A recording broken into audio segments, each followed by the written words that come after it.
Chapter 18, Malfoy Manor. L. Luna's name hung on the tip of Draco's tongue as he recalled his disguise. "Who are you?" she asked, her voice, a usually dreamy melody, now a fragile whisper. Draco forced himself to utter the name from his Spizworth's application. Aiden March. "You aren't a Death Eater." It wasn't a question, but it sent a tingle racing down Draco's left forearm. Luna's gaze swept over his caterer's uniform. "Are you here to help us?" "Us?" Luna stepped back from the door. As Draco inched his wand closer to the barred window, he caught sight of a man slumped motionless against the wall nearby. He resembled a corpse more than a living being, emaciated, filthy, with a tangle of gray hair framing his skeletal face. It was Ollivander. The wand maker bore little resemblance to the man who had once clapped with delight when Draco, at 11 years old, had swished this very wand through the air to conjure a shimmering tail of white flame. A wave of fear and disgust washed over Draco. He could barely suppress the urge to recoil from the sight. This was what awaited him, Hermione, and Harry if they were captured tonight. This and worse. "Is that a uniform?" Luna asked, returning her attention to the window. Despite her hoarse voice, there was an innocent curiosity in her tone, as if Draco had merely dropped by for tea and light conversation. I work for a caterer. There's a Ministry of Magic gala upstairs, hundreds of people." "Oh, I see." She nodded, appearing to ponder this information. "I suppose it would be quite difficult to get us out unseen, then." Quite difficult, Draco thought, was an understatement of the year. The thought of Bellatrix sent a fresh wave of fear coursing through him, chilling his skin. If Malfoy Manor was being used for this purpose, his aunt must have taken every precaution to ensure the captives wouldn't escape. He didn't. Draco knew he had to think pragmatically. If he confided in Hermione or Potter about what he had discovered, they would insist on trying to rescue Luna and Ollivander. But that wouldn't help the captives. It would only land the three of them in the same cell. Their situation would only worsen, especially if Potter were to be killed. Perhaps it would be wiser to take the Horcrux, leave, and concentrate on bringing down the Dark Lord instead. Yet, the mere thought of keeping this from Hermione filled him with a heavy sense of shame. He could only imagine her fury and disgust if he concealed the truth until after they returned to headquarters. But he told himself it was to keep her safe, to keep all of them alive. Still, the image of Ollivander's gaunt, twitching face lingered in his mind, along with Luna's hopeful question. "Asterisk, are you here to help us?" Asterisk. "Why are you here?" Draco asked, his voice trembling. "My father's the editor of the Quibbler. Have you heard of it?" She added with a hint of pride. Her affection for her father's absurd publication suddenly felt far less amusing. "Yeah," Draco replied, his tone flat. Good, Luna said absently, her hand shaking as she tucked a strand of dirty blonde hair behind her ear. "Well, I suppose they don't like what he's been printing lately. He's been writing stories about the Order of the Phoenix and urging everyone to support Harry Potter. So they took me from the Hogwarts Express on my way home for Christmas break." She glanced around the cellar. "They hurt me quite a bit when I arrived. I've met Bellatrix Lestrange before, you see." She was pleased to see me again. Her large, ghostly eyes suddenly appeared hollow. "After an hour or two, they had a few people chase me through the woods. They told me I could leave if I reached the gate before them, but now that I think about it, I doubt there was ever a gate at all." Draco felt a wave of nausea. Of course, Luna Lovegood. Draco had been at the Department of Mysteries with the rest of Potter's friends. He could easily picture the twisted pleasure Bellatrix would derive from torturing one of the individuals responsible for the lost prophecy. They would send an owl to Luna's father, providing evidence of her captivity, perhaps hinting at her suffering, making sure he understood that things could always get worse. Luna, however, seemed unfazed by his silence. "Would you mind telling me what day it is?" she asked softly. "It gets hard to keep track in here." "It's the 23rd, he replied. "Oh," Luna let out a sigh. "That explains why I'm so hungry. They haven't fed you?" "Only once since I arrived, and that was on the 19th. You wouldn't be able to bring us something to eat or drink, would you? It would really help." The hope in her voice was heartbreaking. Merlin, Draco thought, feeling his stomach twist. She had already resigned herself to this life, to this place, perhaps even to dying here. He tried to recall the evening of the 19th. Had he and Hermione been huddled by the fire that night, while he toyed with the idea of abandoning their plan and staying in headquarters forever? Meanwhile, had Luna been enduring Bellatrix's cruciatus, or fleeing through the woods of Malfoy Manor, wild-eyed, twigs snagging in her blonde hair, stumbling into the mud. The weight of the realization crashed down on him, like a 100-foot fall. He had known the war for the wizarding world continued to rage on while they were ensconced in their safe haven, but the reports on the wireless had felt so distant, sanitized by the ministry. For the sake of strategy, the Death Eaters wouldn't kill Luna. He was certain of that, but they would do anything and everything else, whether to manipulate her father or simply out of boredom and frustration. If this was how she looked after only 4 days of captivity, he struggled to push away the image of her, propped against the wall, defeated. Months later, in Ollivanders, something was beginning to take shape within Draco, a fragile, tentative knot of determination. Hadn't he discovered a hidden entrance to Hogwarts last year? Hadn't he unraveled that seemingly impossible puzzle? And now, here he was at the manor. He knew this place as intimately as he knew himself.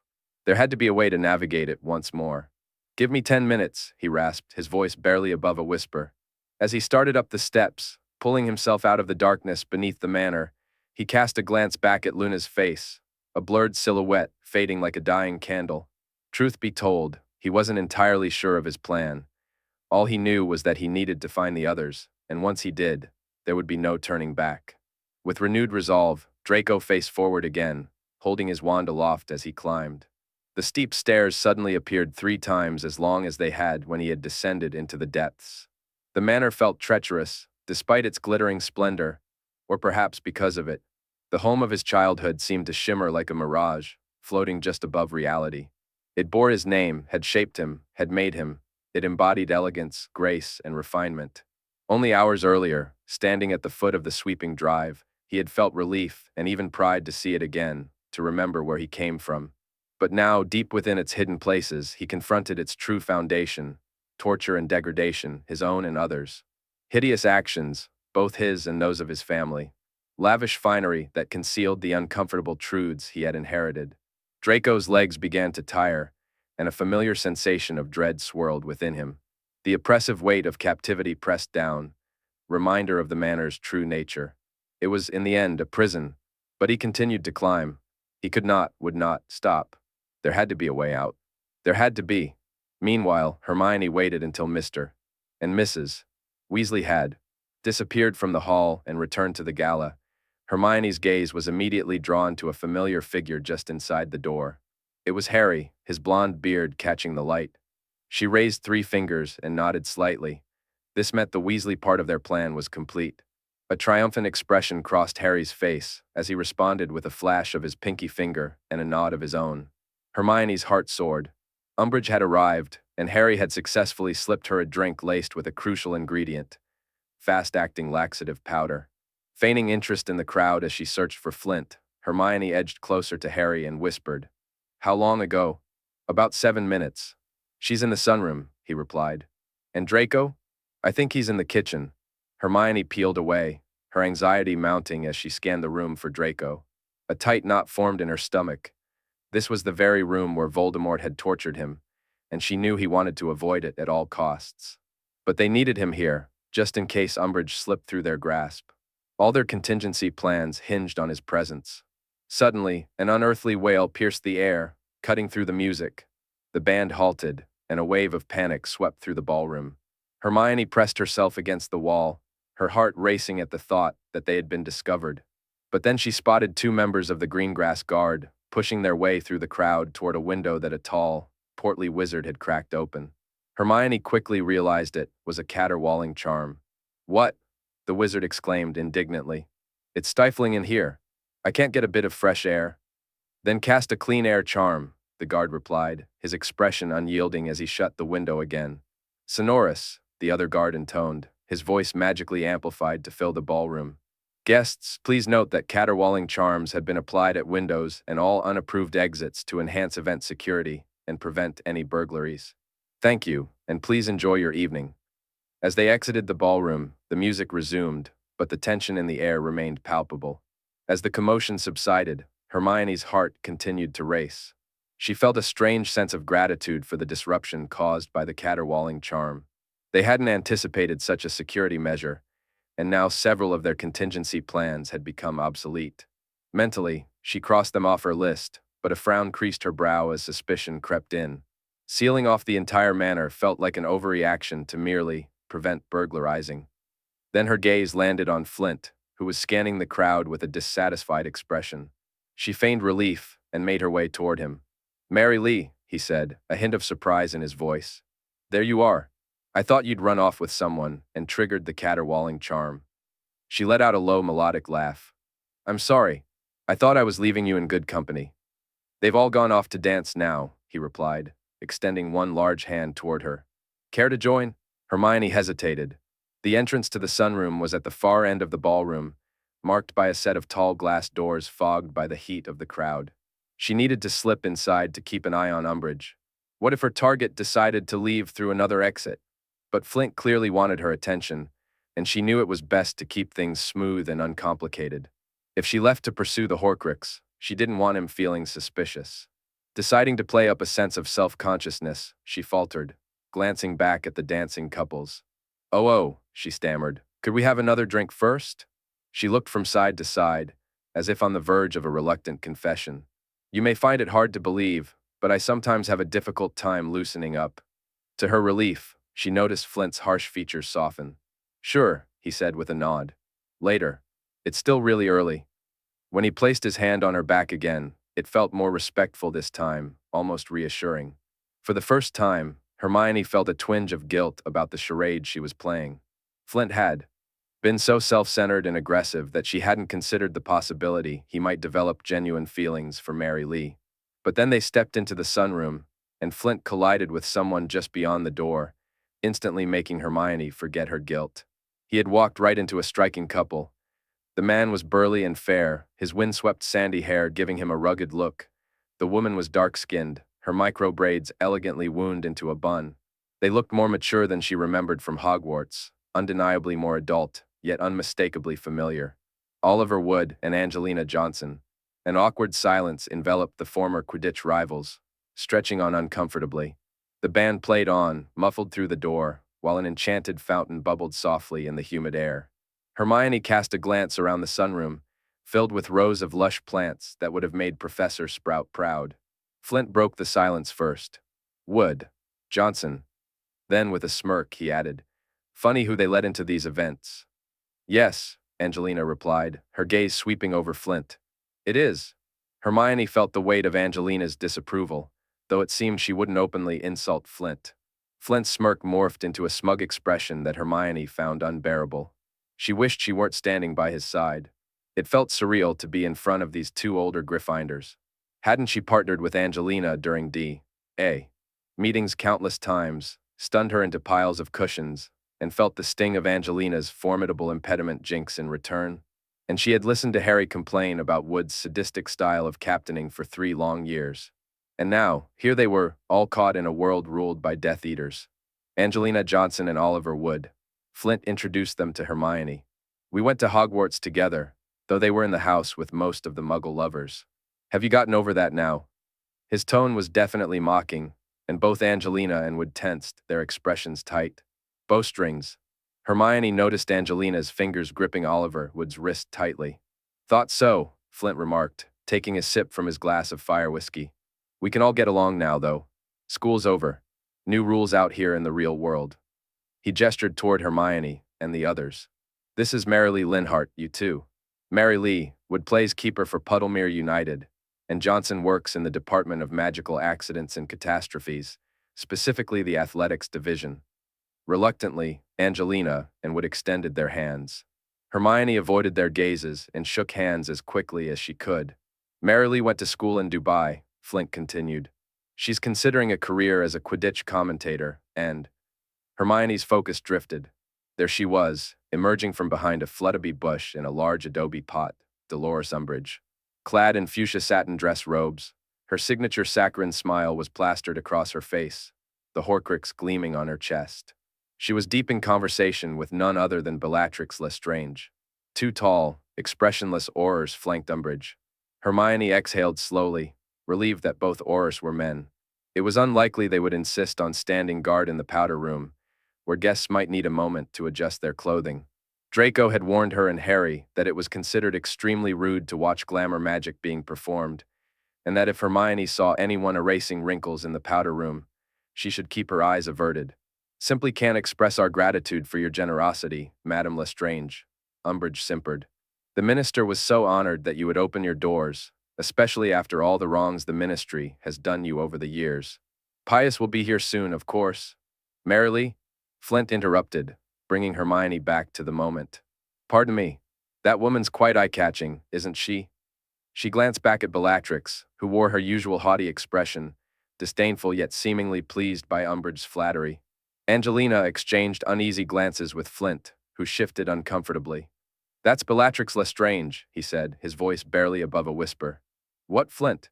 Angelina replied, her tone sharp. Not going to extol her virtues? I thought you lot looked up to her.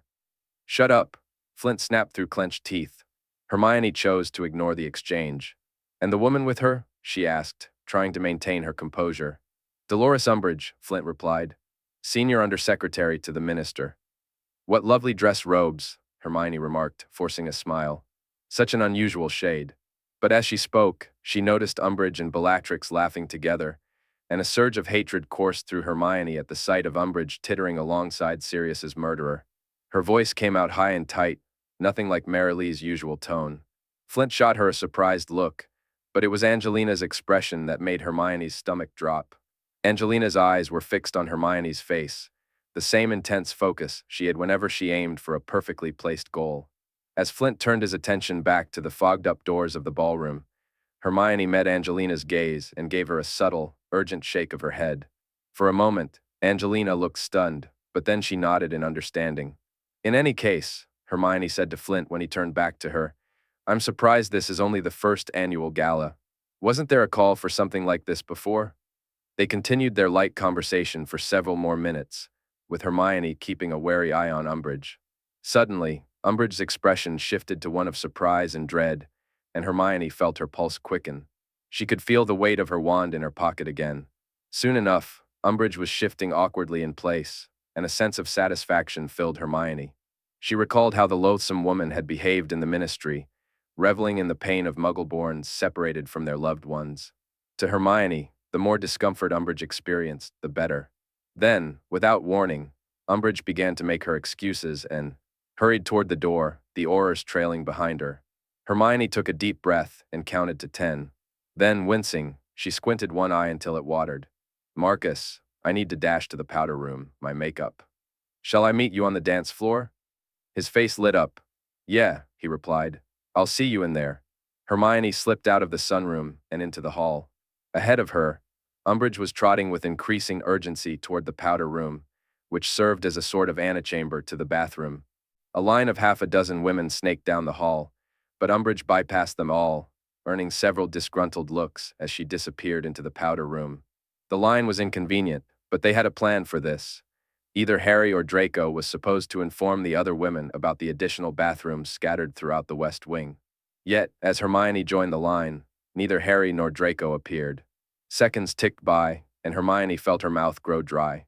Where were they? What could they possibly be doing? Time was not on their side. The longer Umbridge lingered in the bathroom, the longer the line would grow, and the more conspicuous they would become. Just as Hermione was contemplating the puking pastille sewn into her neckline, Draco appeared at the entrance to the foyer. He passed the greengrass guard monitoring the hall, approaching with purpose. Hermione felt a wave of relief wash over her. She could just make out his features beneath the makeup, and the sight bolstered her spirits. Excuse me, Draco announced, stopping at the head of the line. He had transformed his smooth drawl into a buzzing nasal voice. Due to a number of complaints about the wait, we've decided to temporarily open the toilets on the second floor. There are 2 more just up these stairs. Follow me. The line in front of Hermione peeled away, hurrying after Draco toward the indicated stairwell. She couldn't shake the feeling that Draco's eyes had looked panicked as he passed by. Hermione tried to push her worries aside, determined to concentrate solely on the Horcrux. If anything had gone wrong, there was nothing she could do about it now, especially not at such a critical moment. She approached the door and, rubbing her fingertip against her lower eyelid as if her makeup were irritating her, said, I just need the powder room. The Auror's gazes flicked over her before moving away as she stepped inside. The door clicked shut behind her. The layout of the room was exactly as Draco had described. To one side stood a luxurious Italian marble counter, adorned with twin mirrors illuminated by hovering bulbs. In the corner opposite the counter was the door to the bathroom. Inside the powder room, 3 other women were present. 2 were lined up against the wall, waiting for the WC, while the third, a squat older witch in velvet, was tugging at her dress in an apparent struggle with a troublesome bra. "No, she's a higher-up," one of the women in line grumbled. "But I've been waiting for 10 minutes, and she just barges past."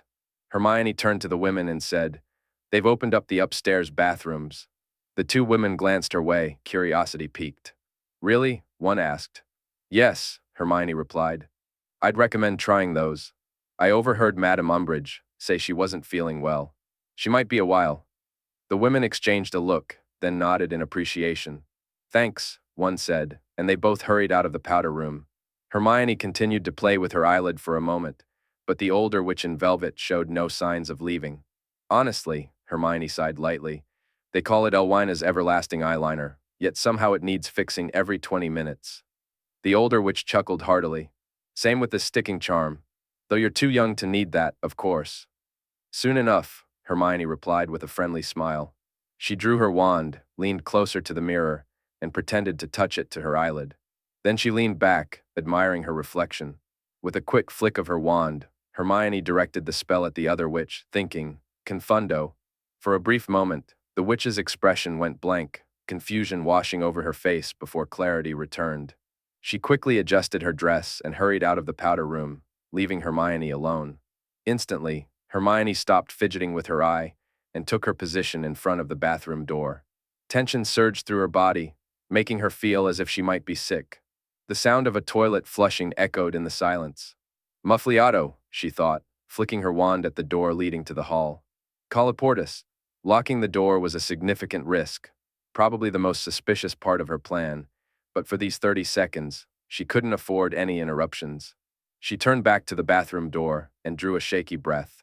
Then, with determination, she whispered, "Alohomora."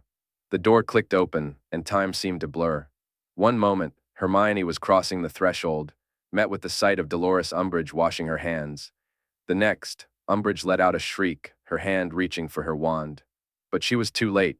Hermione had already cast Obliviate. The spell hit Umbridge hard, causing her to slump against the wall, her eyes rolling back as she momentarily lost consciousness. Hermione leapt forward, catching her before she could fall.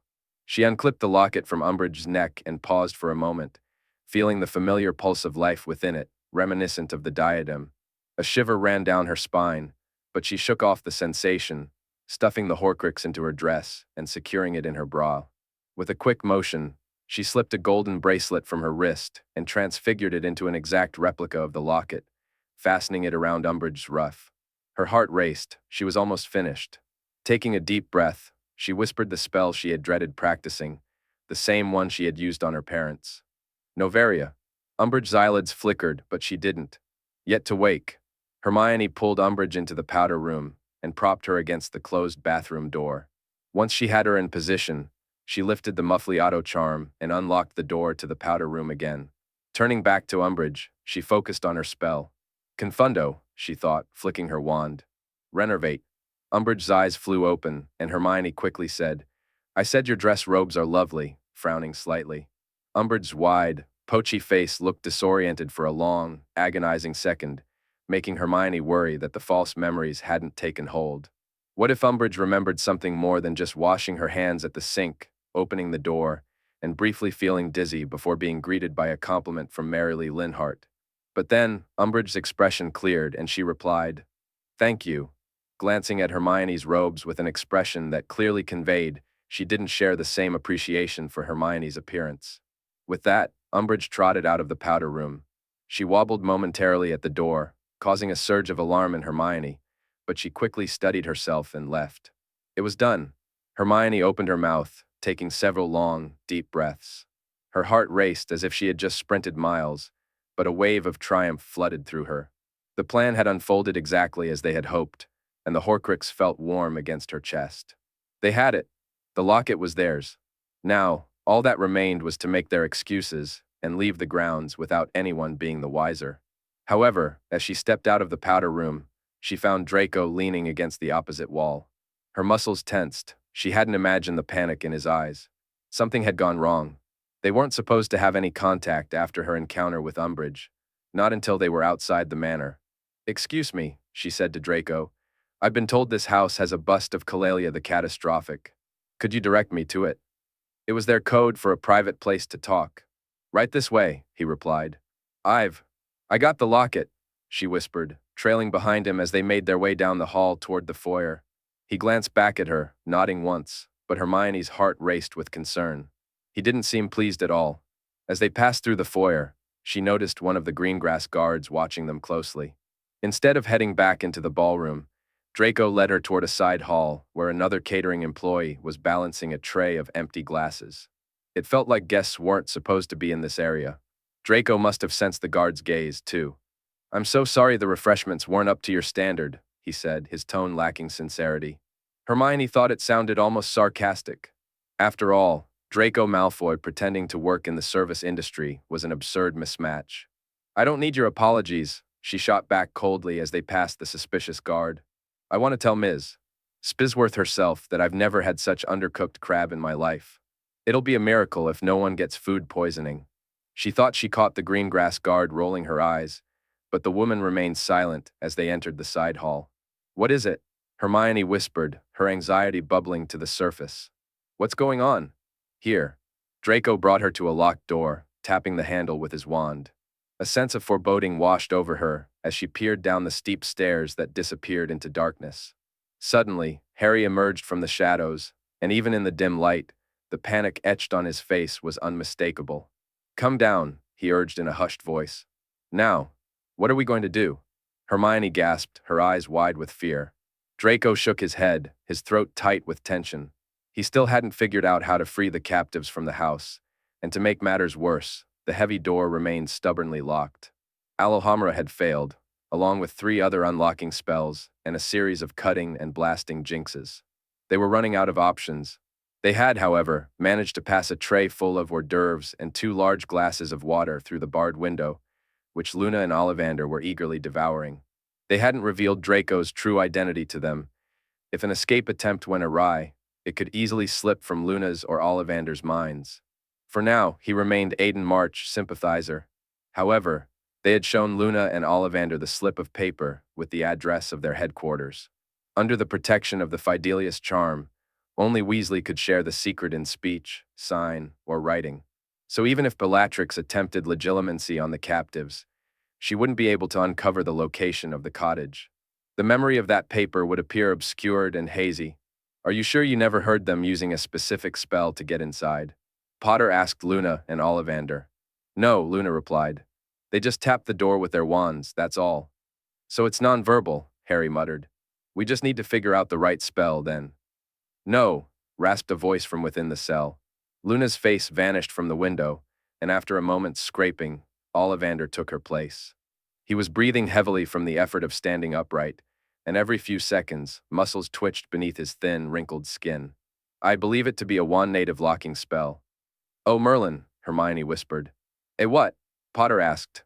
"A wand-native locking spell," Hermione explained. "It's a fairly advanced enchantment. It ensures that a magical barrier can only be unlocked by specific wands." She hesitated, biting her lips so hard that Draco noticed her lipstick transferring to her teeth. "In this case, the Death Eater's wands." Draco looked from Hermione to Potter, incredulous. They couldn't possibly be considering this. "Absolutely not." "No," he said, hating how high and frightened his voice sounded. "We have to try," Potter insisted. "We can't," Draco said sharply. "Even if we manage to steal a wand from the most dangerous people here and somehow get the door open, what do we do next? We'll be putting ourselves in grave danger. How does that help anyone?" Hermione's voice wavered with uncertainty. "It does seem likely we'd all be caught," she admitted softly. "We won't be," Harry insisted. "They brought in some equipment on brooms. We'll disillusion Luna and Ollivander. It's dark enough now that they won't be seen on the grounds. Then we can take a few of those brooms and fly out through the gate, avoiding a confrontation with the guards." "But we still need a way onto the grounds," Hermione countered. "You saw the caterwauling charm go off earlier. That must be the real reason it's in place. We can't sneak out through a window or a side door. We'll have to leave through the front entrance, and disillusionment won't fool the guards in the foyer." "What you've done is really impressive," Luna said appreciatively, glancing between Hermione and Harry. Are you disguised too, Aiden? You don't sound as old as you look. I had no idea muggles could perform this kind of transfiguration. Yeah, Draco replied, but the man who did it is in London, so he's not much help to us now. But Hermione was staring off into the distance, a telltale sign that an idea was forming. Well, they aren't checking the list of names at the manor door. If Luna and Ollivander can pass as guests, they might be able to walk right out, at least in theory. Draco looked at Luna and Ollivander, taking in their dirty, unkempt hair and tattered clothes. How are we supposed to make them look like guests? That's easy enough, Luna said, her tone unnervingly casual as she finished off a last hors d'oeuvre. This house must be filled with elegant clothes. If you can find some for us, we can use your wands to cast Aguameni and wash ourselves. Then we can get dressed and join you three. Draco couldn't help but think of 1,000 ways this could go wrong. Which Death Eater's wand could they possibly steal to get the door open? What if Bellatrix had given the Greengrass guard a description of the captives in case they attempted to escape? Could they really risk transfiguring Luna's or Ollivander's faces? The security was already swatting probity probes over everyone entering the manor, and if they passed too close while under transfiguration, they would surely trigger an alarm. Moreover, what if the brooms had been moved since the start of the gala? Draco figured they could try to reach his family's brooms.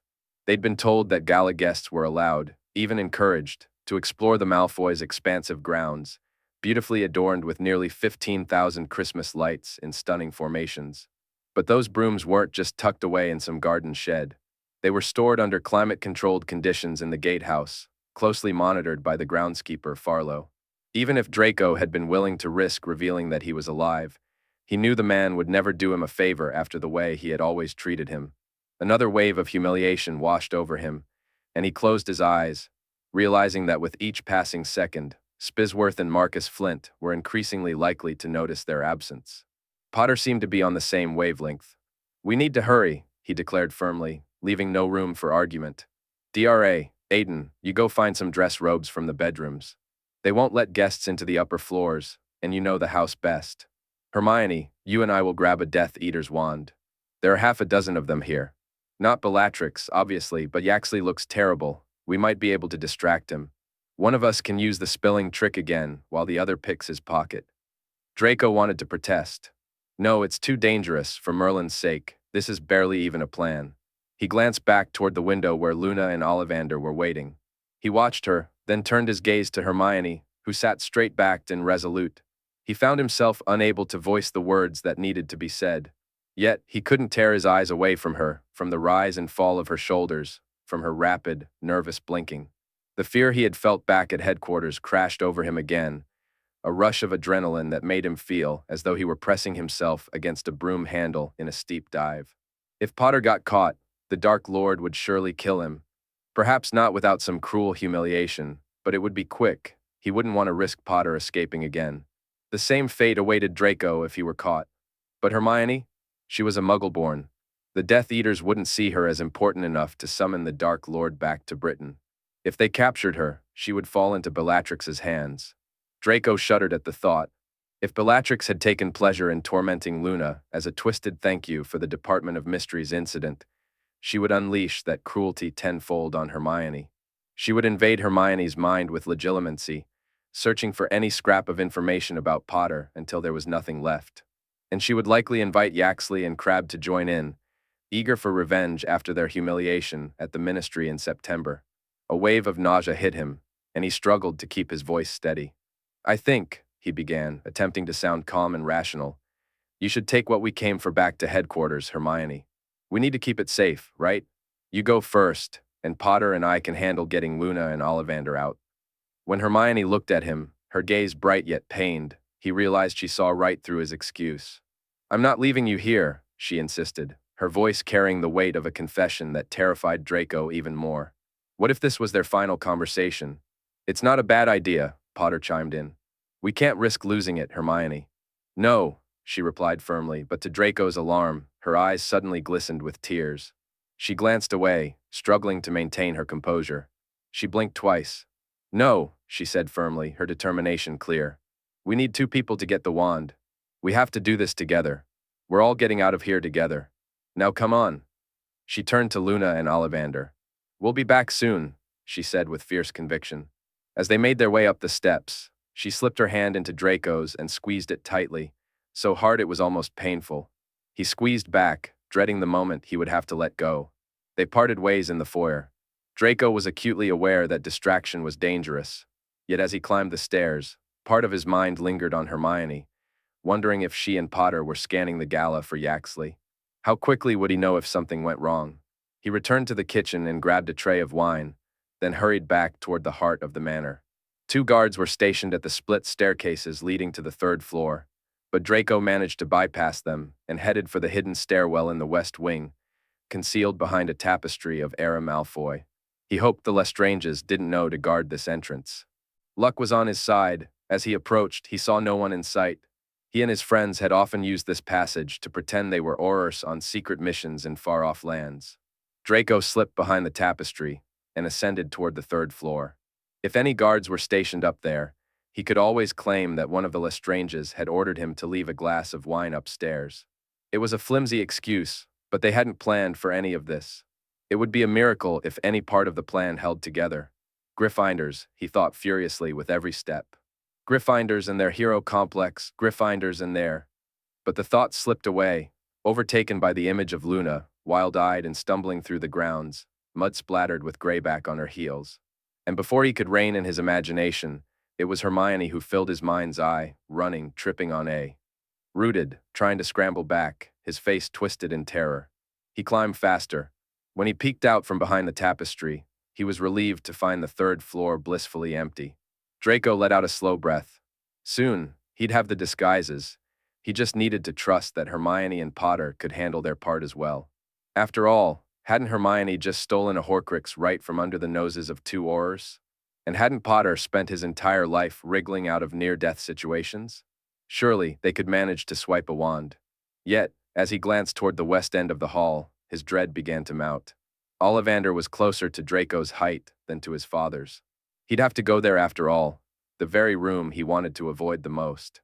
Would the Quidditch memorabilia still hang on the walls of his bedroom? The Holyhead Harpies team poster, personally signed by Gwynnad Jones? The Slytherin house banner he'd begged his father for when he was just 6? Or had the Lestranges stripped the place bare, with Bellatrix disgusted by his perceived failure?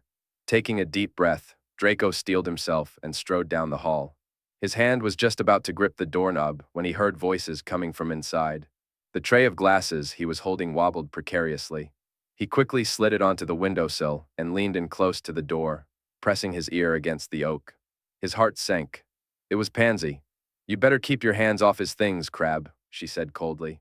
"I'll hex them off for you." Crabbe had always been soft-spoken, his laughter low and rumbling like distant thunder. "Did you hear that, Not? I think your girlfriend still has a candle burning for Draco. Is this why you wanted to come up here, Crabbe?" Theo's light tenor, tinged with annoyance, cut through. "To rummage through Draco's stuff and mock us for caring that he died? And here I thought your sense of humor couldn't get any worse." "Enough, you two," Millicent Bulstrode interjected, her voice high and nasal. "Leave it, Bince. Come here." "Fine," Crabbe replied, and Draco heard a metallic thud as something landed on a wooden surface, followed by the loud creak of bed springs as Crabbe presumably settled down next to Millicent. "Only because you say so." Then Blaise Zabini let out one of his long, airy sighs. "You two are revolting," he said in clipped tones. Draco felt as though he had drifted out of his body. If his father had managed to retrieve the prophecy at the end of 5th year, he would have been lounging here with the rest of them, enjoying a break from Hogwarts. He wouldn't have known anything about the Horcruxes, and certainly would never have set foot in Muggle London. Instead, he would have been joking about blood traitors and Muggle-borns, casually referencing his father's connections in the Ministry while discussing outfits for the gala. It all seemed unreal. Would he have questioned any of it? Would he have felt any satisfaction at the sight of the Carrows torturing other students, or at the thought of Hermione and every other Muggle-born bard from Hogwarts? With a sinking feeling, he realized he probably wouldn't have cared. Those issues wouldn't have seemed significant at all compared to his own future and status. "Pass me a drink, Pansy?" Goyle's deep bass voice broke through his thoughts. "You don't need more," Pansy replied, sounding amused. "What is that, Greg, your 8th one?" But Draco heard the clink of glass and the sound of lips smacking as Goyle downed whatever she had handed him. "It's just weird being back here," Goyle grunted. "In this room and all. Yeah, Pansy agreed. In that moment, Draco felt a rush of affection for Pansy and Goyle. At least he had two friends who genuinely cared about him. But then a strained silence fell over the group. Finally, Goyle slurred. I should have gone with him. Not this again, Crabbe said, his voice thick with disgust. He told us to stay in the room of requirement. No, he ordered us. Do you actually miss being bossed around like that? He wouldn't have kept doing it once we'd joined up, too, Goyle chimed in, trying to defend Draco. If you believe that, Crabbe jeered, you're as foolish as he thought you were. Goyle fell silent, and Draco closed his eyes. He had always joked around with Crabbe and Goyle about the classes they flunked, about how slow they were to catch on. They had teased him about being small and fragile, hadn't they?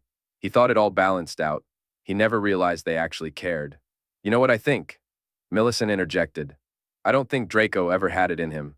I believe Dumbledore killed him, and then spun the story that Draco's killing curse rebounded just to cover it up. Blaise let out a dismissive sniff. Please, Millie, you think that old fuddy-duddy would ever lay a hand on a student, even to save his own skin? Doesn't matter, Crabbe replied, sounding impatient now. The Dark Lord gave Draco a job, and he didn't do it. He deserved what happened. Suddenly, a scuffle broke out, followed by a sharp, ringing smack. Crabbe bellowed in surprise. Take it back, Pansy snarled, her voice low and fierce. You take it back, you. What is wrong with you? Millicent gasped, her eyes wide. Get off. Pansy, multiple voices cried out, alarmed. You've lost it, Crabbe spat, anger flashing in his eyes. You've gone completely off the deep end, Parkinson. Acting like a blood traitor this whole term. I bet that's why they put your parents in Azkaban, to teach you a lesson. Oh, really? Pansy shrieked back.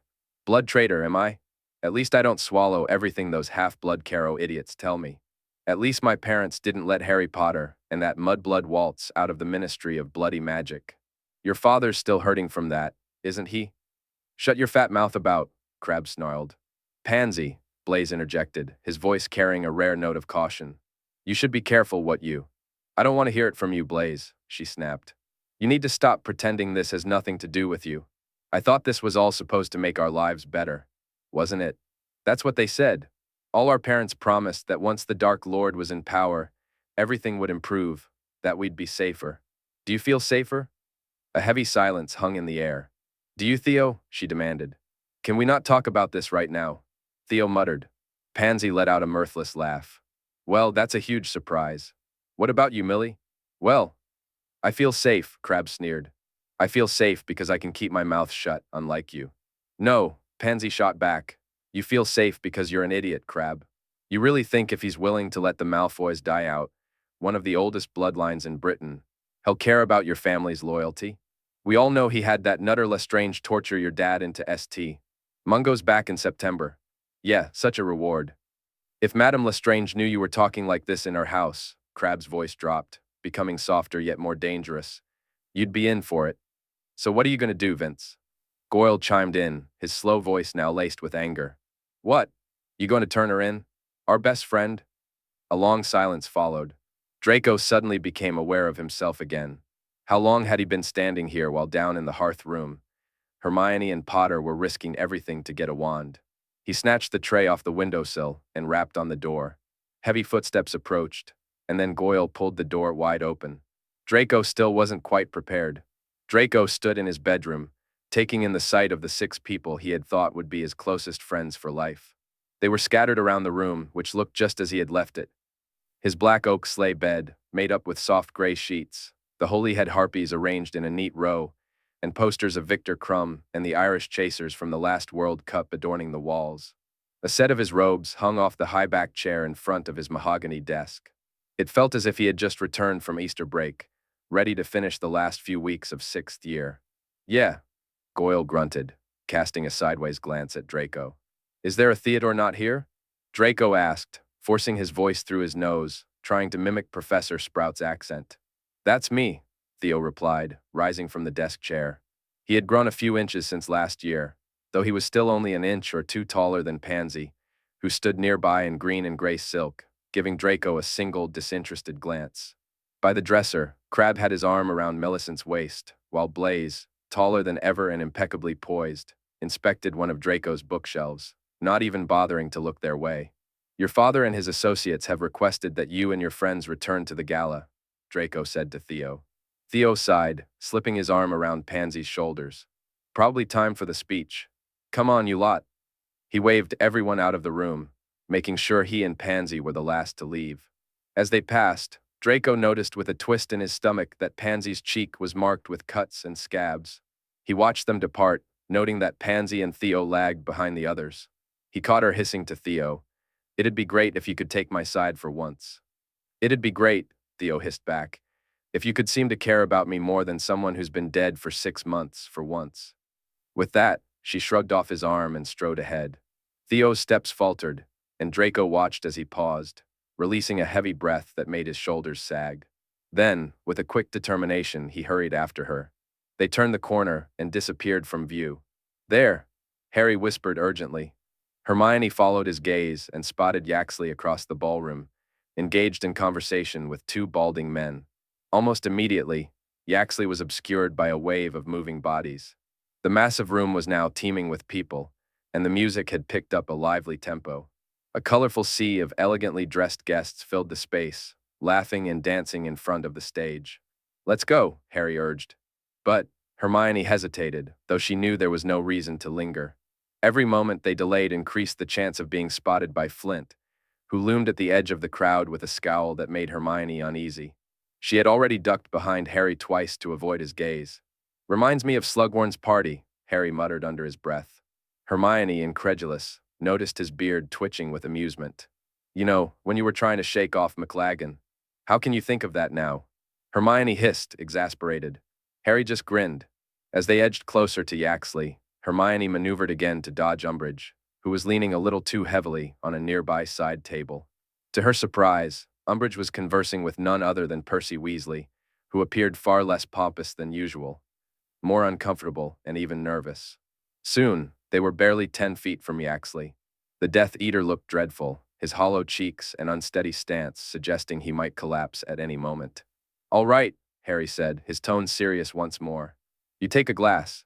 Spill it on him when you pass to the left, just there, and I'll go around the other side. I think I see his wand." "Yes," Hermione breathed, her heart racing. "I see it too. It's in his right pocket." With a quick motion, she snatched a glass of pale blue wine from a nearby tray, her pulse quickening. "Ooh, let's hurry. My hands are trembling." "Shaking," Hermione whispered. "Okay," Harry replied. "I'll circle around now. You count to 3 and follow me. Sound good?"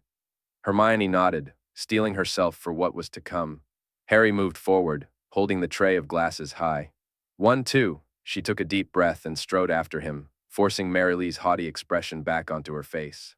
Just as she brushed past Yaxley, she deliberately tripped over her own heel, gasping as the wine splashed onto his shoulder. "Oh, I'm terribly sorry," she said, feigning innocence as Yaxley sputtered and lifted his arm in surprise. "Here." She drew her wand, and with a flick, a tendril of blue wine snaked from the shoulder of his robes back into her glass. Yaxley opened his mouth to protest, but Hermione cut him off.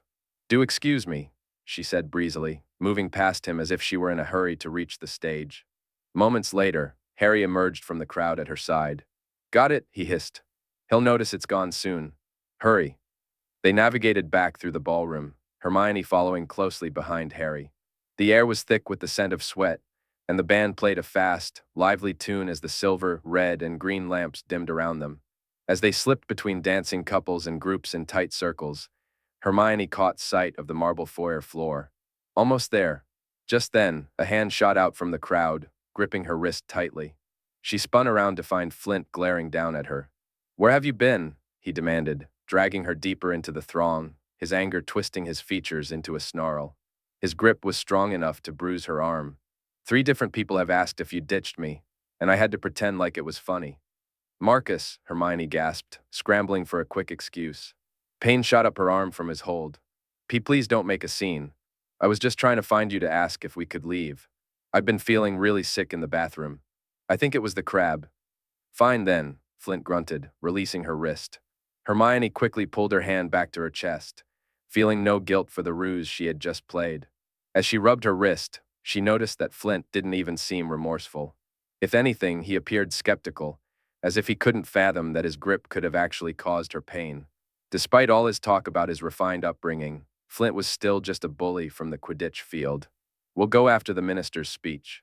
The department head told us we're not to leave before that. All right, Hermione replied, stealing a glance back. Harry was still hanging near the threshold of the foyer. Go, she mouthed urgently at him. Go, now. She turned her attention back to the stage just as the band wrapped up their song. The crowd erupted into applause and whistles, and the sweaty lead singer's voice boomed over the noise. Thank you, Ministry of Magic. The cheers grew louder as the band made their way off the stage. That's when Hermione spotted a flash of fuchsia in the bright lights. Umbridge was about to introduce the minister. Suddenly, a shout of alarm broke through the festivities. Umbridge had attempted to ascend the stairs to the stage but stumbled, falling backward. Hermione felt a hard lurch in her stomach. Had the spells gone wrong? But how could they have? She had practiced them countless times on Harry and Draco, who were both a good foot taller and significantly heavier than Umbridge. The reality struck her. She had become so accustomed to her weeks of practice with Harry and Draco that she hadn't adjusted the spell's weight for someone of Umbridge's smaller stature. The Confundus was a proportion-responsive spell, and in the chaos of juggling multiple enchantments, Hermione had miscalculated. One of the Aurors was shouting, waving his arms to clear the guests away from the steps, while the other was sweeping his wand across Umbridge's face, apparently performing a diagnostic spell. Any moment now, they would recognize the signs of spell damage. They would identify and then break Hermione's memory charms. They wouldn't see that she had taken the Horcrux, as Umbridge had been unconscious at that time, but they would witness her in Umbridge's memory, barging into the restroom. She had to get out, right now. Hermione didn't even bother making an excuse to Flint, who was craning his neck like everyone else to see what was happening to Umbridge. Taking a few steps backward, she turned and collided directly into Yaxley. There you are, girl, he said, his eyes narrowed, looking more off-kilter than ever. Where's my wand? What? You took it when you spilled that drink. Now where is it? Did I? What are you talking about? Don't be ridiculous, she stammered, pulling out her own wand. What would I want with your wand? But fear crept into her voice, and she had lost track of Mary Lee entirely. Yaxley was now staring at her with newfound intensity. You, he breathed. Just then, a magically amplified voice boomed over the crowd. Guards, seal the doors. There has been an attack on the senior undersecretary to the minister. Draco let out a relieved breath as the door at the top of the steps swung open. Did you get it? He hissed, but as a wand burst into light, only one set of footsteps hurried down toward him. Potter, Draco called out. Where is she? Where's Hermione? She's fine, Potter gasped, slowing down at the bottom of the steps. She's trying to shake off Flint. She told me to go ahead. Did you get the disguises? Yeah. They've already used my wand to clean themselves up. They're getting dressed now. Great. I've got Yaxley's wand here. Potter pulled out a wand, stepped up to the door, and hesitated. Draco felt the same dread that Potter must have been feeling. What if it hadn't been spelled to accept Yaxley's wand specifically? What if Ollivander's intuition had been completely off? But then, as Potter called out, Alohomora, the massive door swung open. Potter rushed inside, enveloping Luna in a tight, fierce hug before pulling away. Draco took a moment to assess the captives. They looked significantly better. Ollivander was clad in a set of Draco's dress robes, while Luna wore one of his mother's pale blue dresses. They had managed to clean themselves with Scourgify and used Aguameni to rinse off. However, their hair still hung damp and stringy, and Ollivander appeared even more gaunt in the black robes. Hello, Harry. Luna greeted him with a slightly vacant smile. It's working well, isn't it? Mr. Ollivander, and I might need a bit more help to pass as guests, though. Could you do a drying charm on my hair? And perhaps we could trim his beard. Good idea. Potter fumbled for his wand and glanced back. Aiden, go and get the brooms ready, okay? Yeah. Draco sprinted up the stairs, taking two at a time. His scalp itched with sweat beneath Leo Clifton's wig, and his cheeks felt raw from the fake beard. He couldn't believe it, but Luna was right. The plan had nearly succeeded. They were almost free from the manor's grasp, all five of them. But as he entered the foyer, he found it empty. The Greengrass guards had abandoned their posts. Shouts echoed from the hearth room, and Draco's stomach dropped.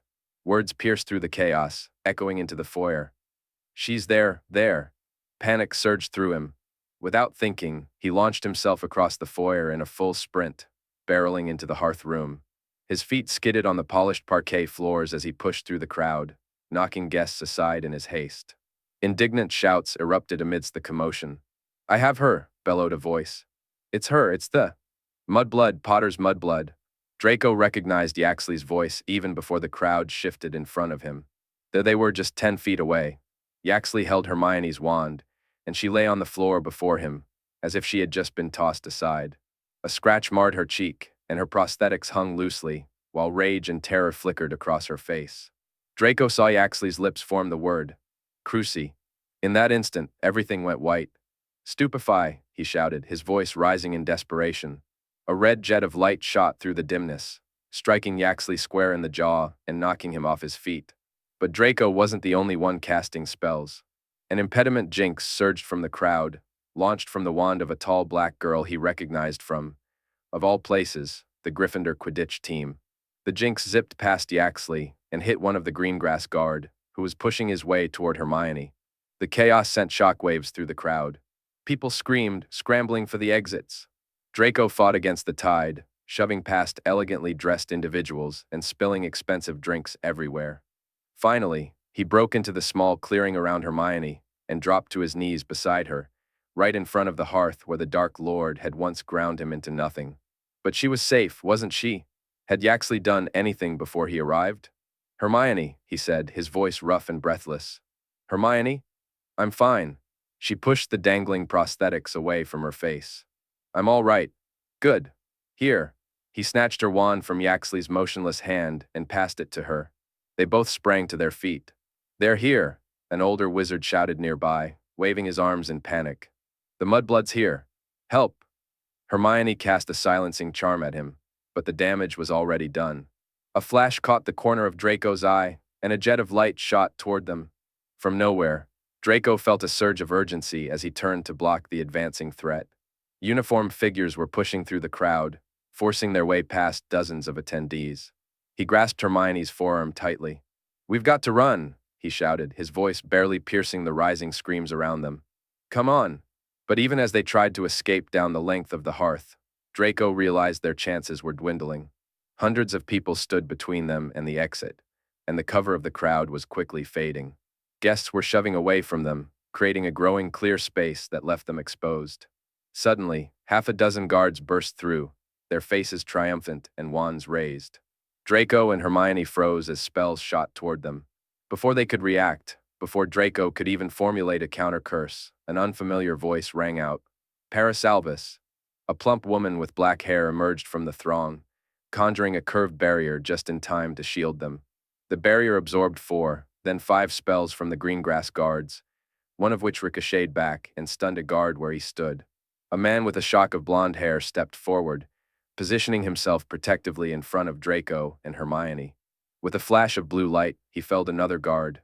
"Tonks," Hermione whispered, a mix of surprise and concern in her voice. "Sturgis, no, you can't." "Can," the black-haired woman replied, a spark of adrenaline lighting up her face as she winked at Hermione. Then, without missing a beat, she spun around, deflecting a searing stream of heat and sending a hex spiraling back toward the Auror who had cast it. Draco's wand wavered in his hand. Merlin, he hadn't realized his cousin could duel like this. The clumsy, affable girl he once knew had transformed into a formidable fighter, her wand movements fluid and powerful, sending spells that made the floorboards creak beneath the force. A rush of energy surged through Draco, and he sensed that Hermione felt it too, as they both began to respond to the chaos unfolding around them. With renewed determination, the 4 of them pressed forward, fighting with twice the ferocity as they inched closer to the exit. They quickly immobilized 2 Aurors, then 3, 1 guard to the left, another dead ahead. Sturgis and Hermione cast protective enchantments, while Draco and Tonks took the offensive. Suddenly, Draco spotted a familiar face from the Quidditch team, Johnson, that was her name. She and Oliver Wood were nearby, casting spells that ricocheted off the mantle, adding to the chaos around them. Draco thought he heard other voices rising from the hearth room, secret loyalists to the Order calling to the guards from distant corners. "No, they're over here. This way. I see her here." But the battle had spiraled beyond control. Blocked spells rebounded onto Ministry officials left and right, some of whom attempted to defend themselves, inadvertently sending their own flashes of light into the fray. A sudden whiff of smoke caught Draco's attention. He looked up just in time to see the banners on the walls engulfed in flames from the barrage of spells. Within moments, they were ablaze, the words "magic is might" illuminated in garish hues as they disintegrated, flames licking up the ivory paint toward the crown molding. Fire! Fire! A chorus of screams echoed off the curved ceiling, and the crowd erupted into outright pandemonium. Guests rushed to yank open the French windows on the opposite wall, and as the caterwauling charm wailed ineffectively overhead, people began vaulting over the window sills. Some guards and oars shot jets of water into the air, but the flames consumed the old wood and paint with alarming speed, hissing and climbing, refusing to be extinguished. Dozens of people flooded into the foyer, fleeing the hearth room and leaving Draco, Hermione, Tonks, and Sturgis dangerously exposed. Just then, Rodolphus Lestrange and Alastair Crabbe burst from the mob, roaring with triumph at the sight before them. Just then, two figures lunged in front of Draco and Hermione, Arthur and Molly Weasley, wands raised high. They blocked incoming spells and cast their own with a speed and ferocity that Draco had never imagined from them. Almost immediately, a familiar voice rang out. "Mum! Dad!" Percy Weasley burst from the crowd, stumbling into position beside his parents. "Percy! Mrs.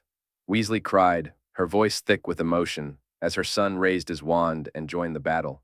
They were now just 10 feet from the foyer door, getting closer with every second. But just as hope flickered in Draco's chest, it felt like time stopped. 6 figures blocked their path. Crabbe and Goyle, Blaise and Theo, Millicent and Pansy. All of their eyes were fixed on Hermione's partially visible face, and each one wore a look of disbelief. In the midst of the chaos, a momentary silence fell among the seventh years. Then, from behind them, someone bellowed, "Reducto!" They all ducked instinctively. The hex whizzed over their heads, and in what felt like slow motion, Draco watched the jet of red light soar into the foyer, up, until it collided with the ornate 17th-century crystal chandelier. An icy peal rang out, followed by a resounding shatter as the chandelier was blasted from its hook, exploding mid-air. Fragments of crystal rained down like a thunderstorm, crashing onto the marble floor and embedding themselves into the walls. Hermione screamed, "Protego!" But Draco didn't even think to grab his wand. Instead, he yanked her close, shielding her body with his own. The last remnants of the gala crowd surged forward, a tide that swept Draco and Hermione into the foyer, along with allies and attackers alike. They slipped through a sea of crystal shards, Draco's arms still wrapped around Hermione's waist, the marble floor gleaming beneath them. "Stupefy," he gasped, sending a guard toppling backward as the chaos swirled around the enormous Christmas tree, the scent of pine enveloping them, ornaments glinting in the fray. The sound of tinkling and shattering glass echoed above them. Then, from somewhere behind him, Draco heard her, a wild scream from Bellatrix. "Out of my way! Where is the mudblood? Get out of my way!" Cries and crashes filled the hearth room as Bellatrix blasted guests aside in her frantic search. Ahead, Draco caught Potter's voice, shouting, "Protego! Protego!" His stomach dropped. He silently prayed that Potter would have the sense not to use Expelliarmus and expose his identity. Draco scanned the chaos of thrashing bodies. Crabbe was bellowing curses, while Goyle and Millicent dueled against Wood and Johnson. Tonks, Sturgis, and the 3 Weasleys were fending off guards, but where was Hermione? Fear shot through Draco once more. They had been separated. Had she been hit? She must be somewhere near the massive tree. As Draco maneuvered around the edge of the tree, ducking jets of light and shielding his face from shattering ornaments, he finally spotted Hermione 10 feet away, holding her ground against Blaise and Theo. But right in front of him, aiming for Hermione's back, was Pansy, her face set with cold determination. Draco knew that despite her rebellion against the Carrows, and her feelings of isolation from the Dark Lord's cause, Pansy would never betray the Death Eaters, or the Ministry, for a Muggle-born girl she had despised in school. "Petrif!" Pansy began to chant. "Pansy, stop!" Draco shouted, not realizing the urgency of his own voice until it was too late. Pansy's entire body went rigid at his command. She turned to him, her eyes locking onto his, and the color drained from her face. "Stop!" he panted again, desperation seeping into his tone. Pansy looked terrified and bewildered. Tears filled her eyes as her wand trembled in her hand. "Dior! Drac!" she stuttered. "Descendo!" Crabbe's voice snarled from behind them, cutting through the tension. She looked up as the towering 20-foot Christmas tree groaned and swayed dangerously. A dozen greengrass guards shouted stabilizing and hovering charms, retreating up the carpeted staircase to escape the chaos of the battle. Just then, Hermione shoved past a staggering blaze, the scratch on her cheek bleeding freely. Their eyes locked, and in that instant, they lunged for one another, their hands clasping tightly around each other's wrists. "Come on!" Hermione cried, pulling him forward toward something. Ahead, in a brief gap in the fighting, he spotted Potter, Luna, and Ollivander. Together, he and Hermione burst forward, scattering a group of ministry officials who were firing spells in seemingly random directions, confusion and fear etched on their faces. When Draco glanced back, he saw their allies forming a protective barrier behind them, fanned out and blocking spells coming from the threshold, the stairs, and side halls. Pansy had vanished. Potter let out a triumphant yell upon spotting their host of allies. Draco and Hermione skidded to a halt beside him. Ollivander trembled, but remained safe at the center of their circle, with Luna supporting him with her left arm, while she fired off shaky spells using Yaxley's wand in her right. They pressed toward the manor doors, gaining ground, almost out into the night. Ew. Almost there, Draco thought. Come on. But then Crabbe's deep voice bellowed something, or perhaps it was his father. They sounded so similar now, and an inferno erupted across the marble floor. 15-foot-high flames surged against the paneled walls, engulfing ancient oils in gilt frames. The flames caught the woven and painted images of Malfoy's past, creating a white-hot barrier between the fight and the door into the night, cutting off their escape. Whatever Crabbe had unleashed, it was clear he had lost control. The flames rose higher, twisting and chasing one another, growing and mutating, transforming into magnificent beasts of fire and light. "Oh my," Hermione gasped, her breath catching in her throat as she began to cough. Draco quickly cast a clean air charm, and as they both regained their breath, they turned to survey the foyer. Draco's heart sank. The tree had caught fire, engulfed in flames with a horrifying sucking, tearing sound, as every green needle flared up in a rush of heat. It teetered backward, hanging in the air for a perilous second before crashing down onto the grand steps with a thunderous impact. The last of the guests had fled back into the hearth room, desperately escaping through the windows. The foyer was now a war zone, chaos reigning as a fresh wave of the greengrass guard vaulted over the balcony and surged out of the side halls. Oars poured from the hearth room, and at their forefront was Bellatrix. "Crucio!" she screamed, unleashing a jet of light that soared 20 feet and struck Arthur Weasley, sending him staggering back, howling in pain. "No!" Percy shouted, retaliating with a spell aimed at Bellatrix. She broke the Cruciatus curse to block his attack, laughing maniacally, her eyes glowing with the reflected flames as she drew nearer. Behind them, the wall of fire roared higher and burned hotter. Draco fired stunner after stunner across the foyer, his lungs burning with the effort. In a moment of desperation, Hermione transfigured a shattered bust into a thin plaster wall, which exploded under the force of multiple attacks. His hand searched for hers, and when she grasped it tightly, he felt a grim realization settle in. This was it. They were all about to be slaughtered where they stood. But then, amidst the chaos, Potter's voice cut through the din, fierce and resolute. "All together," he shouted. "Ready, set, now." Without needing further instruction, they all pivoted from their duels in unison. "Aguamenti!" Draco called out, his voice merging with Hermione's, Potter's, Luna's, and the Weasleys, alongside Tonks's and others, igniting a spark of hope within him. Sturgis, Johnson, and Wood were all shouting spells, but there was another voice joining the fray. Pansy had reappeared at Draco's side, her wand outstretched as she screamed the incantation too. A powerful blast of water surged through the flames, so forceful that the elegant manor doors were blown clean off their hinges, crashing down the steps and onto the gravel below. For a fleeting moment, a black void opened in the wall of fire, allowing a rush of icy night air to cut through the sweltering heat. The 12 of them seized the opportunity, bursting through the gap and into the open. As Draco sprinted down the steps, he glanced back.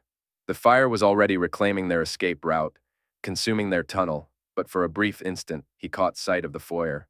The Christmas tree loomed at the top of the stairs like a white-hot arrow, while the carpets transformed into a flickering sea of red and orange. Flames raced up the walls, streamers of fire dancing wildly, and the banisters caught alight, the hardwood cracking like breaking bones. Shadows darted about, figures retreating into the hearth room, casting protective spells around themselves as the inferno danced and played around them.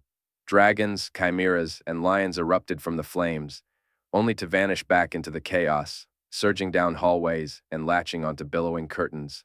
The fire was a howl, a consuming scream. It was devouring the facade, tearing Malfoy Manor apart piece by piece. Draco turned back to the front, stumbling onto the gravel alongside the others, coughing and hacking through the thick smoke. The world around him was a haze of gray.